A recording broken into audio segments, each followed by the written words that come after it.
Hello everybody, and welcome back to another video from Power Director Made Simple. I was recently reading on a video forum about a question from an apparent new video editor who wanted to know how to make a video fade to black. While many of you think that it's such an easy thing to do, I'd be willing to bet that most of you don't use the same method, thanks to the flexibility of Power Director 365. If you wanted to clip the end with a fade to black, how would you do it? There actually are multiple ways to accomplish this using Power Director. Here are some of those methods. I'm going to start with the standard clips from Power Director that show skateboarding. On my timeline are the one photo Sport 02, followed by two video clips Skateboard 01 and 02. We don't need the music in the background, so I'll disable the audio on track 1. I'm also going to enlarge the video on track 1 so that we can get a better look at what will be happening here. I'm also going to change the duration of the photo from the default 5 seconds up to 10 seconds, just so that it matches that of the two video clips. Now, let's assume that for some reason I wanted a fade to black in between each of those three scenes. How would you do it? Most of you would probably think of using the fade transition. I'll click on the transition menu at the top, but unless you are a walking encyclopedia, do you remember in which category the fade transition might be? I'm just going to type in fade in the search bar, and 7 versions of a fade appear. I have the good old standard fade marked as a favorite, so I can also just click on My Favorites along the left side. I'll drag and position the fade transition directly in between the first two clips. And while I hold it there, notice that it says it starts at 9 seconds and the end is at 11 seconds, which means the total duration of the fade is 2 seconds. Also notice the overlap duration is 1 second, which means 1 second on each clip. If I start to play just before this fade, you can see in the preview window that the first clip starts to fade out, but immediately the next clip starts to fade in. There is no actual fade to black when this transition is used as a crossfade such as this. Now I'm going to do the same thing for the next two clips, only this time I'm going to put the fade on the end of the second clip and then hit play. You can now watch the first clip actually fades to black, but then the final clip starts to play with full opacity. So what if I put another fade on the beginning of that last clip and then hit play again? This time we see an actual fade to black, and then the last clip fades in from black. Alright, so next I'm going to put a fade transition on the very end of the last clip. And then I'm going to hit play. As expected, the scene fades to black. Now, regarding that last fade to black transition, which is a very common way to end a movie, I can think of 3 other methods of accomplishing the same thing. I'll first delete that last transition by clicking on it and hitting the delete key. Now, along the top edge of any video clip, there is a solid white line extending from the left to the right. This is the actual opacity setting for that clip. It's normally at 100%. When the clip is selected, hover the mouse over that line and it turns into a double-sided arrow, meaning that you can move the opacity up and down. But I don't want to change the opacity on the entire clip, just the last second or two.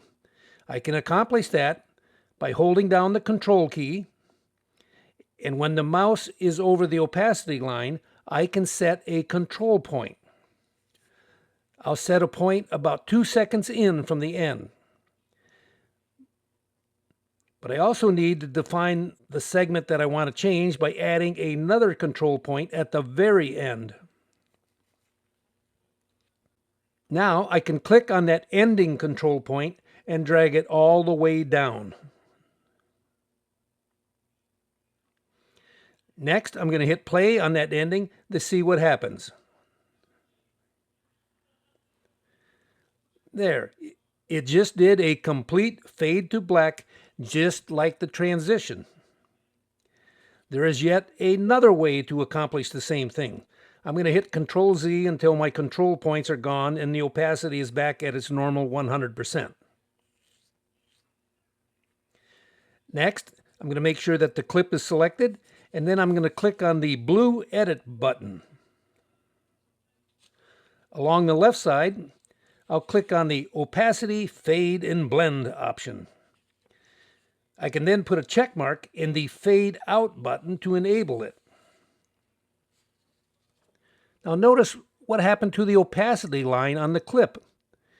It looks the same as when I added the control points manually.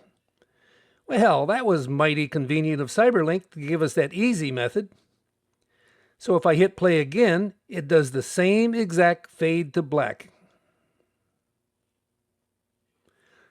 Now if I wanted the fade to happen much more slowly, I can click on that control point that is 2 seconds in from the end and just move it over to around 5 or 6 seconds from the end.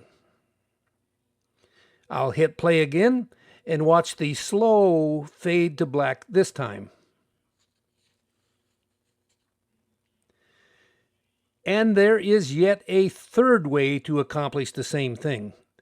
I'll hit Control Z to restore the opacity line back up to 100%. This time I'm going to click on Media at the top menu and then Color Boards. I'll click on the black color board and drag it down to track 2, placing it so that it lines up with the end of the video. Now if I were to hit play right now, the track priority of the color board takes over and the scene instantly changes to black and none of the final 5 seconds of the video can be seen. Now that's not what I want. Now notice the black color board also has an opacity line along the top edge. I'm going to move the entire line down to 0%. And then I'm going to add a control point about 2 seconds in from the end. And another control point at the very end. That last control point I'm going to move up to 100%. Now take a look at it, and when you think about what is going to happen, that black color board will slowly appear until the scene turns entirely black. To prove it, I'm going to hit play and let's watch it happen.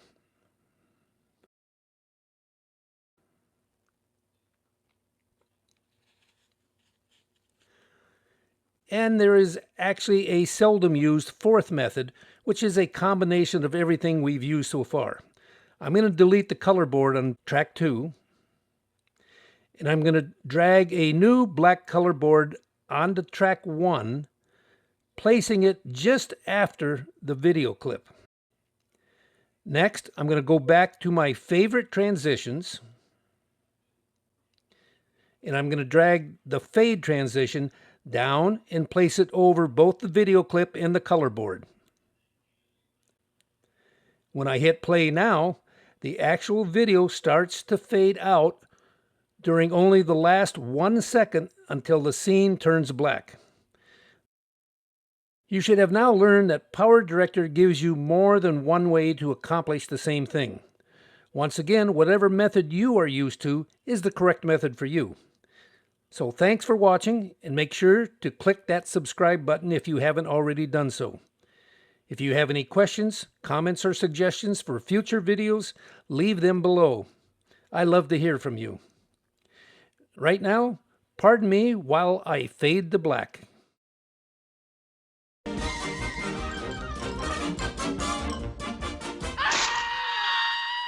And that's all, folks.